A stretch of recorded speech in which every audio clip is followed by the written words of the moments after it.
জঙ্গিবাদ ও উগ্র সাম্প্রদায়িকতা প্রতিরোধে সরকারের জিরো টলারেন্স নীতি ব্যাপক সাফল্য পেয়েছে, যা বিশ্বব্যাপী প্রশংসিত হচ্ছে এবং জনজীবনে স্বস্তি ফিরে এসেছে। জনাব স্পিকার, মাননীয় প্রধানমন্ত্রী শেখ হাসিনার নেতৃত্বে সরকার রূপকল্প 2021 দিন বদলের সনদ এবং মুক্তিযুদ্ধের চেতনার আলোকে ক্ষুধা ও দারিদ্র্য মুক্ত ডিজিটাল বাংলাদেশ গড়ার লক্ষ্যে চিরন্তন প্রচেষ্টা অব্যাহত রেখেছে।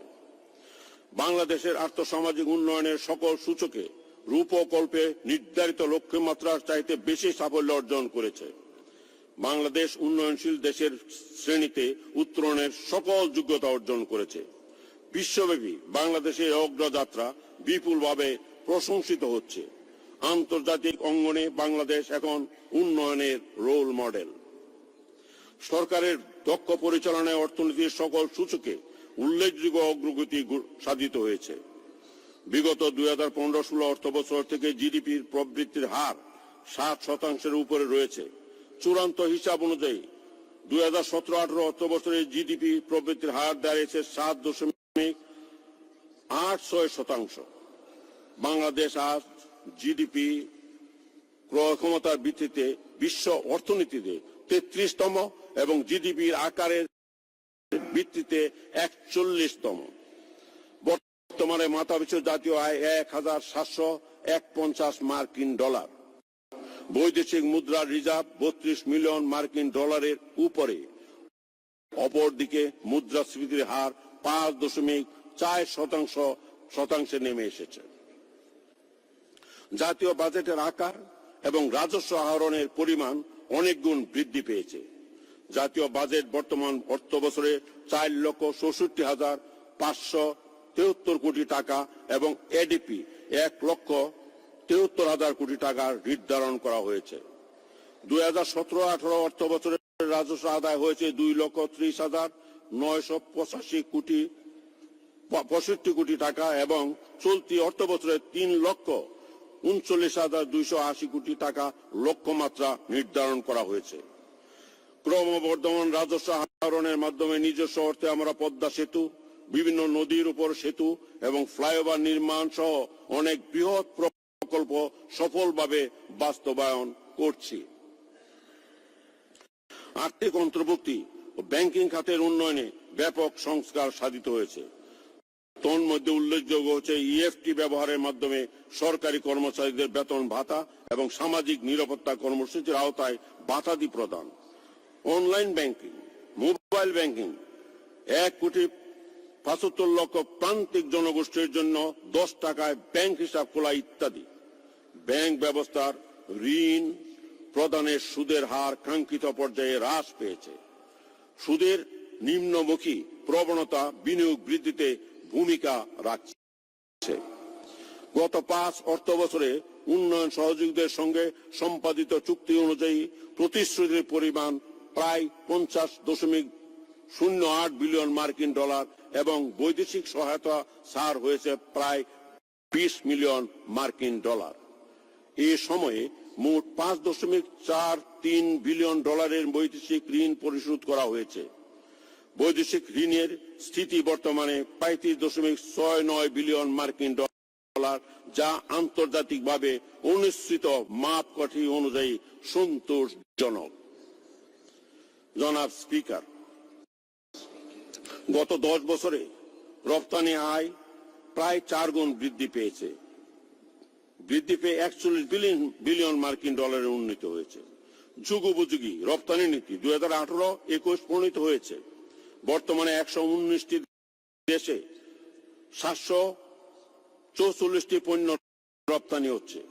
তৈরি পোশাক শিল্প খাত থেকে বাংলাদেশের রপ্তানি আয়ের 80% বেশি অর্জিত হচ্ছে।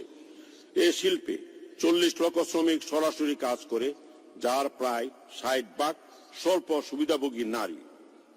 দেশের রপ্তানি আয় বৃদ্ধির লক্ষ্যে নতুন বাজার সৃষ্টি এবং পণ্য বহুমুখীকরণের জন্য 2% থেকে 20% পর্যন্ত নগদ সহায়তা প্রদান করা হচ্ছে।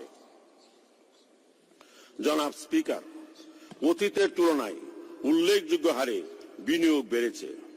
ডিসেম্বর 2018 পর্যন্ত ইপিজেড সময়ে ক্রমপুঞ্জিত প্রকৃত বিনিয়োগের পরিমাণ প্রায় 40,575 কোটি টাকা এবং রপ্তানি পরিমাণ 5,91,066 কোটি টাকা। এ সময় ইপিজেড সমূহে মোট 474টি শিল্প প্রতিষ্ঠান স্থাপন করা হয়েছে এবং 5,08,689 জন বাংলাদেশি শ্রমিকের কর্মসংস্থান হয়েছে।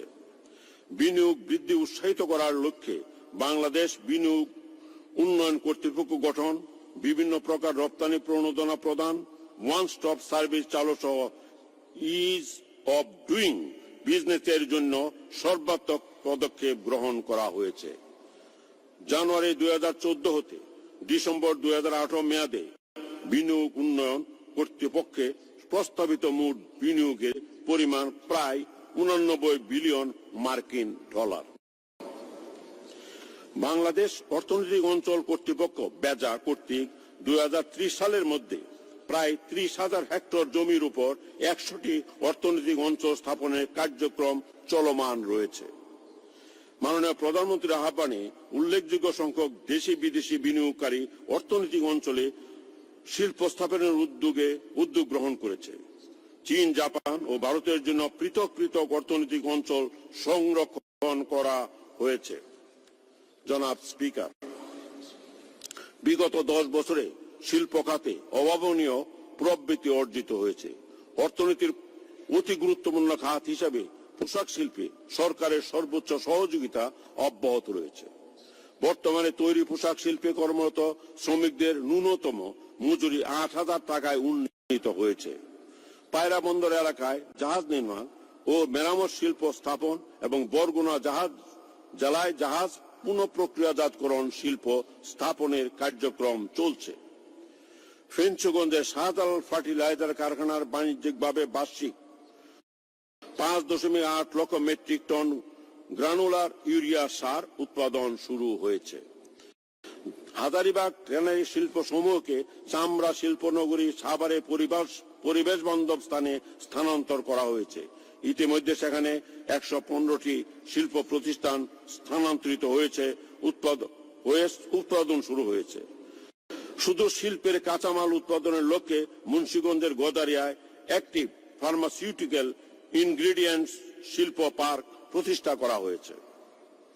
দীর্ঘদিন বন্ধ থাকা বিজিএমসির 5টি জুট মিল পুনরায় চালু করার মাধ্যমে প্রায় 20,000 জনবলের কর্মসংস্থান হয়েছে। বদ্ধকৃত রাজশাহী রেশম কারখানা পুনরায় চালু করা হয়েছে। মাননীয় প্রধানমন্ত্রী শেখ হাসিনার নেতৃত্বাধীন সরকারের সময়ে 8টি প্রশিক্ষণ কেন্দ্র, 10টি টেক্সটাইল ভোকেশনাল ইনস্টিটিউট এবং 2টি টেক্সটাইল ইঞ্জিনিয়ারিং কলেজ স্থাপন করা হয়েছে।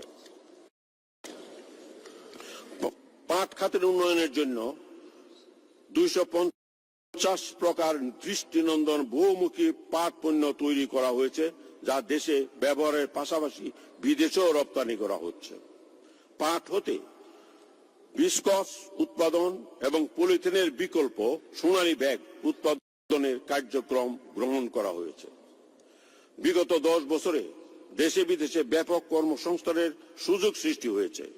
এ সময়ে দেশের অভ্যন্তরে মোট 1,34 লক্ষের অধিক এবং বিদেশে প্রায় 80 লক্ষ কর্মীর কর্মসংস্থান হয়েছে।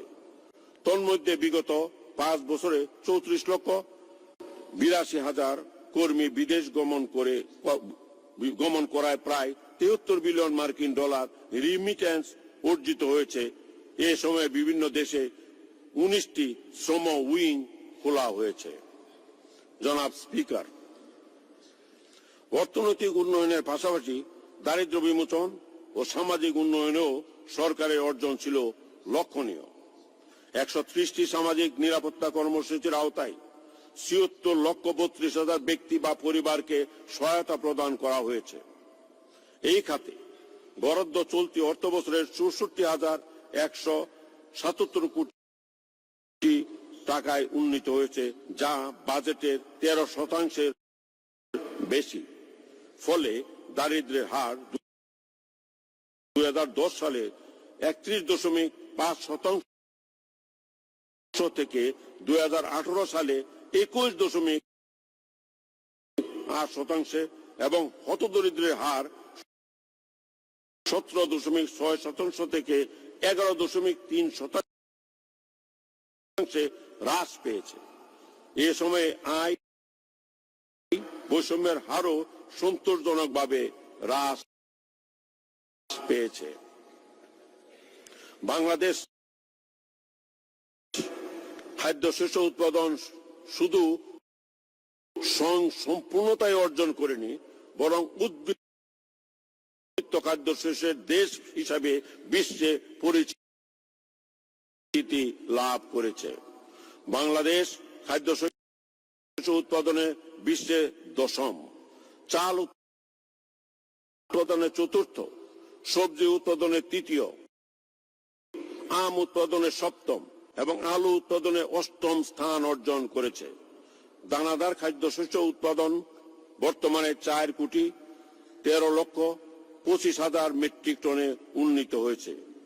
ক্ষুদ্র ও প্রান্তিক কৃষকদের বীজ, সার, অন্যান্য উপকরণ সহায়তা বাবদ বিগত 5 বছরে 32,490,51,00,000 টাকা এবং প্রণোদনা, কৃষি পুনর্বাসন 587,84,00,000 টাকা বিতরণ করায় 37,74,688 জন কৃষক উপকৃত হয়েছে। বাংলাদেশ আভ্যন্তরীণ মুক্ত জলাশয়ে মৎস্য আহরণে বিশ্বের তৃতীয় স্থানে উন্নীত হয়েছে। ইতিমধ্যে দেশ মাছ ও মাংস উৎপাদনে স্বয়ংসম্পূর্ণ হয়েছে এবং শীঘ্রই ডিম ও দুধ উৎপাদনে স্বয়ংসম্পূর্ণতা লাভ করতে সক্ষম হবে।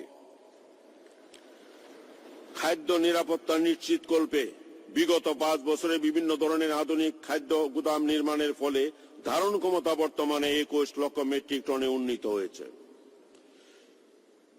খাদ্য বান্ধব কর্মসূচির আওতায় বিগত 3 বছর ধরে বছরে কর্মভাবকালীন 5 মাস 50 লাখ হতদরিদ্র পরিবারকে প্রতি মাসে 30 কেজি করে চাল বিতরণ করা হয়েছে।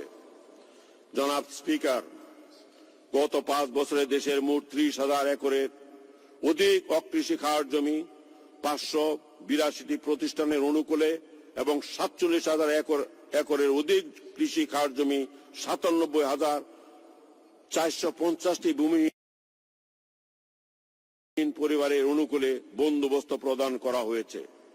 পার্বত্য অঞ্চল সহ দেশের সর্বত্র জমি অধিগ্রহণের ক্ষেত্রে ক্ষতিপূরণ প্রদানের পরিমাণ বাজার মূল্যের 3 গুণ করা হয়েছে।